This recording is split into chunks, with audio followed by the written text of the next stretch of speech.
Friends, welcome back to my channel, welcome back to a fresh new mini blog. Bipattarini পুজোর second part নিয়ে আমি চলে এসেছি আবারও। এই পার্টটায় একদিকে যেমন চলছে রান্নার প্রস্তুতি জোর কদমে, তেমন অন্যদিকে চলছে পুজোরও প্রস্তুতি। দেখো, এইদিকে হচ্ছে আমার মাসি সুজি তৈরি করছে। আচ্ছা, যে রান্না করছে সে হচ্ছে আমার মাসি, আর তার পাশে আমার বড়দি ময়দা মাখছিল। আমার মা আমার পাশেই দাঁড়িয়েছিল।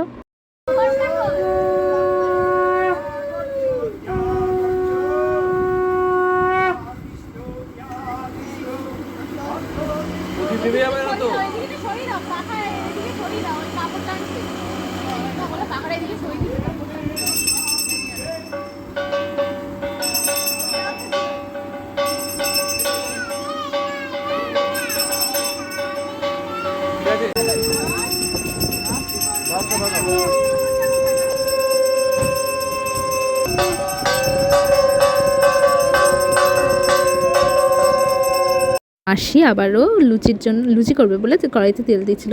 আমি আর মা কথা বলছিলাম কত বড় কড়াই এইটা নিয়ে। মানে বিয়ে বাড়িতে এরকম কড়াই বা অনুষ্ঠান বাড়িতে এরকম কড়াইটা থাকা খুবই স্বাভাবিক, কিন্তু বড়দিদের এটা নিজেদের কড়াই, মানে বড়দিরা এরকম একটা কড়াই কিনে নিয়েছে, কারণ ওদের বাড়িতে অনেক অনুষ্ঠান হয় তো ওই জন্য।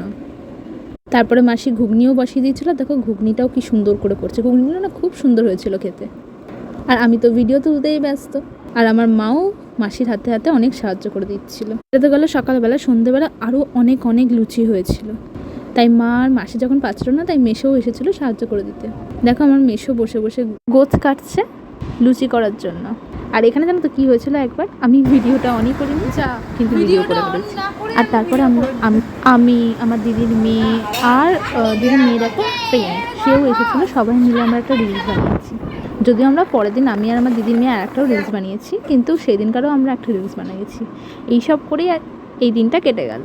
সো আজকের মতন ভিডিওটা এই পর্যন্তই। তোমাদের যদি ভালো লাগে থাকে তাহলে প্লিজ লাইক করে দিও, কমেন্ট করে সাবস্ক্রাইব করে দিও আমার চ্যানেলটাকে। Till then, good by.